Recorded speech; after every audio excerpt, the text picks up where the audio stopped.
Hi friends, எல்லாரும் எப்படி இருக்கீங்க? நல்லா இருக்கீங்களா? இன்னைக்கு நம்ம மாடி தோட்டத்தில் என்னென்னலாம் அறுவடை பண்ண போகிறோங்கிறத தான் இந்த வீடியோவில் பார்க்க போகிறோம். முதல்ல நம்ம மாடி தோட்டத்தில் இருக்கக்கூடிய 3 மிளகா செடியிலிருந்து ஏற்கனவே ஒரு தடவை அறுவடை பண்ணியிருந்தோம். நிறைய மிளகா நமக்கு கிடச்சிருந்து. இப்போ 2வது தடவையாக இன்னைக்கு நம்ம இதை அறுவடை பண்ண போகிறோம். இன்னைக்கு எவ்வளோ மிளகா நமக்கு கிடச்சிருக்குங்கிறத இந்த வீடியோவோட கடைசியில் நான் உங்களுக்கு காட்டுறேன். அதனால வீடியோவை ஸ்கிப் பண்ணாமல் கடைசி வரை முழுசாக பாருங்கள். நீங்கள் இன்னும் நம்ம சேனலை சப்ஸ்கிரைப் பண்ணாமல் வீடியோ பார்த்துட்டு இருந்தீங்கன்னா மறக்காமல் நம்ம சேனலை சப்ஸ்கிரைப் பண்ணிடுங்க. இந்த வீடியோக்கும் அப்படியே ஒரு லைக் கொடுத்துருங்க. அப்போ தான் இது போன்ற மாடி தோட்டத்தில் உள்ள வீடியோக்களை தொடர்ந்து நம்ம போடுறதுக்கு ஒரு மோட்டிவேஷனாக இருக்கும். ஏற்கனவே மிளகாய் அறுவடையை தொடங்கியாச்சு. மிளகாயை ஒன்றொன்னா இப்போ நம்ம பறித்து எடுத்துக்கிட்டு இருக்கோம். நான் எத்தனையோ தடவை மாடி தோட்டத்தில் மிளகாய் செடி வச்சுருக்கேன். ஆனால் இந்த தடவை தான் மிளகாய் நிறைய காய்ச்சிருக்கு. மற்ற நேரத்துலலாம் ஒரு 2-3 மிளகாய் தான் கிடைக்கும். அதிகபட்சமாக ஒரு 5-6 மிளகாய் கிடைக்கும், அவ்வளோதான். அதுக்கு மேலே இது வரைக்கும் அறுவடை பண்ணதில்லை. ஆனால் இந்த முறை அறுவடை பண்ணும்போதே நிறைய மிளகாய் நமக்கு கிடச்சிச்சு. அந்த வீடியோவை நான் ஏற்கனவே உங்களுக்கு போட்டிருக்கேன். இன்றைக்கும் இந்த அறுவடையிலையும் நிறைய மிளகாய் கிடைக்குங்கிறத நம்ம எதிர்பார்க்கலாம்.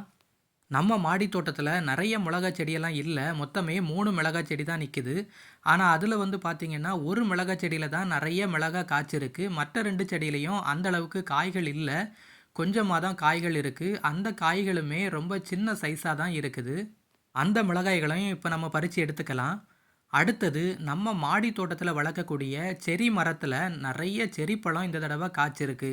அந்த செரி பழத்தை தான் நம்ம இப்போ அறுவடை பண்ண போகிறோம். இந்த செரி பழம் சாப்பிட்றதுக்கு லேசாக ஒரு புளிப்பும் இனிப்பும் கலந்த டேஸ்ட்டில் இருக்கும். நல்லா இனிப்பாக இருக்காது. இதுவும் நம்ம உடம்புக்கு நல்லது தான். நிறைய சத்துக்கள் இந்த பழத்துலேயும் இருக்குது.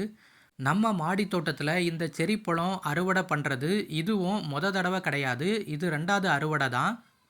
நிறைய பழங்கள் லேசாக தான் பழுத்திருக்கு. அந்த பழங்களெல்லாம் நான் இப்போ பறிக்கலை. நல்லா பழுத்திருக்கக்கூடிய பழங்களை மட்டும்தான் நான் இப்போ பறிக்கிறேன். நல்லா பழுத்திருக்கக்கூடிய பழங்கள் பாருங்கள் எவ்வளோ ரெட்டிஷாக அழகாக இருக்குதுன்னு. அதை மட்டும்தான் நான் இப்போ பறித்து எடுத்துருக்கேன்.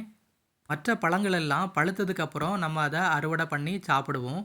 பாருங்கள் ஃப்ரெண்ட்ஸ், நம்ம மாடி தோட்டத்திலேருந்து இன்றைக்கி நமக்கு கிட்டத்தட்ட ஒரு 6 செரி பழம் கிடச்சிருக்கு.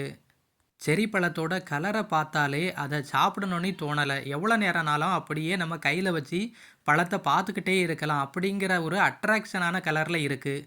அடுத்தது நம்ம மாடி தோட்டத்தில் இருக்கக்கூடிய வழுதுனங்காய் செடியிலிருந்து வழுதுனங்காயை தான் அறுவடை பண்ண போகிறோம்.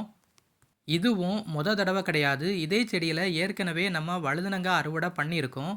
இப்போ 2வது முறையாகவும் அறுவடை பண்ணுறோம். செடி சின்னதாக இருக்கிறதுனால நமக்கு பெரிய அளவில் இந்த தடவை காய்கள் கிடைக்கல. ஆனாலும் பரவாயில்லாமல் காய்கள் கிடச்சிருக்கு. பார்த்தீங்களா ஃப்ரெண்ட்ஸ், நம்ம மாடி தோட்டத்தில் மொத்தம் 6 செரி பழமும் 4 வழுதுனங்காயும் இன்றைக்கி நமக்கு கிடச்சிருக்கு. நான் ஏற்கனவே இந்த வீடியோவோட தொடக்கத்தில் உங்கள்கிட்ட சொல்லியிருந்தேன், மிளகா எவ்வளோ கிடச்சிருக்குன்னு பார்க்கலான்னு. வாங்க பார்ப்போம். பார்த்தீங்களா ஃப்ரெண்ட்ஸ், எந்த அளவுக்கு நமக்கு மிளகாய் செடியிலேருந்து இன்றைக்கி மிளகாய் கிடச்சிருக்குன்னு பாருங்கள். இதில் பெருசாக இருக்கக்கூடிய மிளகாய் எல்லாமே ஒரே செடியிலிருந்து கிடச்சது தான். மற்ற எல்லாமே பக்கத்தில் இருக்கக்கூடிய 2 சின்ன செடியிலிருந்து கிடச்சது. அவ்வளோதான் ஃப்ரெண்ட்ஸ், இன்றைக்கான மாடி தோட்டத்தை அறுவடையை நம்ம முடிச்சாச்சு. இந்த வீடியோ பிடிச்சிருந்தா லைக் பண்ணுங்கள், ஷேர் பண்ணுங்கள். மறக்காமல் நம்ம சேனலை சப்ஸ்கிரைப் பண்ணிடுங்க. நம்ம மாடி தோட்டத்தில் இன்னும் நிறைய பழமரங்களையும் வளர்த்துக்கிட்டு தான் வரேன். அதோட அறுவடை வீடியோக்கள் எல்லாம் தொடர்ந்து நம்ம சேனலில் வர இருக்குது. அதனால நம்ம சேனலில் எந்த வீடியோ போட்டாலும் மிஸ் பண்ணாமல் தொடர்ந்து பாருங்கள். நம்ம சேனலுக்கு சப்போர்ட் பண்ணுங்கள். மறுபடியும் இன்னொரு அறுவடை வீடியோவில் உங்களை சந்திக்கிறேன். பாய் பாய்.